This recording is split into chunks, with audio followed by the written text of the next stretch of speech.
ઉના તાલુકાના દેલવાડા ગ્રામ પંચાયતનો મામલો.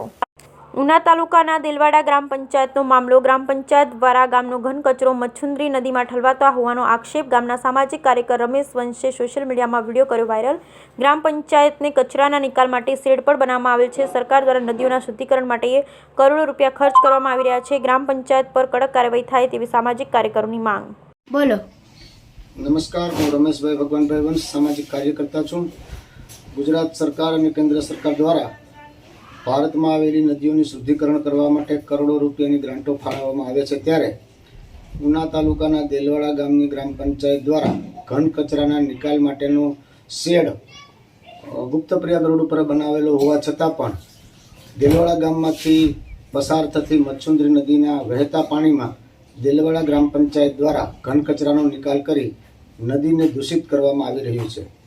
મારી એવી વિનંતી છે સરકારશ્રીને અને જળ સંસાધન મંત્રાલયને કે આવી રીતે દેલવાડા ગ્રામ પંચાયત દ્વારા નદીને અશુદ્ધ કરી અને નદીના પાણીને બગાડ કરવામાં આવતો હોય તો આ ગ્રામ પંચાયત સામે સખતમાં સખત કાર્યવાહી કરવામાં આવે અને સ્વચ્છ ભારત મિશન ગ્રામ યોજના અંતર્ગત લાખો રૂપિયાના ખર્ચે જે શેડ બનાવવામાં આવેલ છે તે ઘન કચરાના નિકાલ માટેના શેડમાં જ આ ઘન કચરાનો નિકાલ થાય, નહીં કે નદીના વહેતા પાણીમાં. માટે ખરેખર પગલાં લેવા જોઈએ.